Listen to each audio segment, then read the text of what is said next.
বাংলাদেশ বিদ্যুৎ উন্নয়ন বোর্ড বিদ্যুতের পাইকারি মূল্যহার পরিবর্তনের জন্য গত ৩ মে তারিখে এবং পাওয়ার গ্রিড বাংলাদেশ পিএলসি বিদ্যুতের সঞ্চালন মূল্যহার পরিবর্তনের জন্য ৫ মে তারিখে এবং পিডিবি সহ অন্যান্য বিতরণ কোম্পানিগুলি সমূহ ৩, ৪, ৫ এবং ৬ তারিখে তাদের বর্তমান ট্যারিফ পরিবর্তনের জন্য বিইআরসিতে আবেদন করে। সেই আবেদন বিইআরসি টেকনিক্যাল কমিটি পরীক্ষা নিরীক্ষা করে এবং তার প্রেক্ষিতে গত ২০ এবং ২১শে মে গণশুনানি গ্রহণ করা হয় স্টেক হোল্ডারদের উপস্থিতিতে, যেখানে আপনারা অনেকেই উপস্থিত ছিলেন। প্রস্তাবকারী পক্ষগণের আবেদন ও তৎসঙ্গে দাখিলকৃত দলিলাদি এবং সকল পক্ষকে গণশুনানি অন্তে বিশদ পর্যালোচনা ও বিশ্লেষণপূর্বক বিদ্যুতের উৎপাদন, ক্রয় ও আমদানি ব্যয়, সঞ্চালন ও বিতরণ ব্যয়, পাইকারি পর্যায়ে বিদ্যুৎ উন্নয়ন বোর্ড কর্তৃক সরকার কর্তৃক ভর্তুকি প্রদান এবং সার্বিক অবস্থা বিবেচনায় বাংলাদেশ এনার্জি রেগুলেটরি কমিশন আইন ২০০৩-এর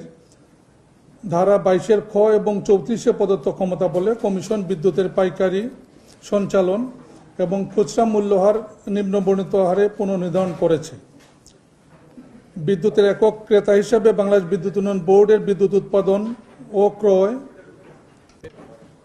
এবং আমদানি ব্যয়, বিদ্যুতের পাইকারি মূল্যহার বৃদ্ধি এবং সরকারি ভর্তুকির মাধ্যমে পূরণ বিবেচনায় বিদ্যুতের বিদ্যমান পাইকারি মূল্যহার ওয়েটেড এভারেজ ৬০ টাকা কিলোওয়াট ঘন্টা থেকে ১.৩৯ টাকা কিলোওয়াট ঘন্টা বৃদ্ধি করে ৮.৩৯ টাকা কিলোওয়াট ঘন্টা পুনর্নির্ধারণ করার আদেশ প্রদান করা হয়েছে। বিদ্যুতের পাইকারি মূল্যহার বর্ণিতভাবে বৃদ্ধি সত্ত্বেও বাংলাদেশ বিদ্যুৎ উন্নয়ন বোর্ডের অবশিষ্ট ঘাটতি পূরণে বছরে বাংলাদেশ বিদ্যুৎ উন্নয়ন বোর্ডকে সরকার কর্তৃক প্রায় ৪১,০০০ কোটি টাকা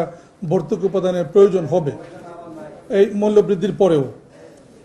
পাওয়ার গ্রিড বাংলাদেশ পিএলসি এর সঞ্চালন ব্যয় বিবেচনায় বিদ্যুতের বিদ্যমান সঞ্চালন মূল্যহার বা হুইলিং চার্জ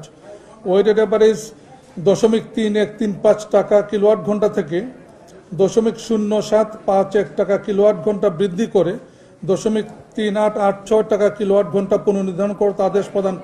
করা হয়েছে। অর্থাৎ ৩৯ পয়সা হবে এটা, যেটা ৩১ পয়সা ছিল। বিদ্যুতের পুনর্নির্ধারিত পাইকারি ও সঞ্চালন মূল্যহার এবং বিতরণ ব্যয় বিবেচনায় বিদ্যুৎ বিতরণ সংস্থা কোম্পানিসমূহের বিভিন্ন গ্রাহক শ্রেণীর বিদ্যমান খুচরা বিদ্যুৎ মূল্যহার ওয়েটেড এভারেজ ৯.১১ টাকা কিলোওয়াট ঘন্টা থেকে ১.৫২ টাকা কিলোওয়াট ঘন্টা বৃদ্ধি করে ১০.৬৩ টাকা কিলোওয়াট ঘন্টা পুনর্নির্ধারণ করতে আদেশ প্রদান করা হয়েছে। বিদ্যুৎ বিতরণ সংস্থা ও কোম্পানিসমূহের বিভিন্ন গ্রাহক শ্রেণীর বিদ্যমান ডিমান্ড চার্জ ও পরিবর্তিত রাখা হয়েছে। কমিশনের এই আদেশ বিল মাস জুন ২০২৬ থেকে কার্যকর হবে এবং পরবর্তী নির্দেশ না দেওয়া পর্যন্ত বলবৎ থাকবে।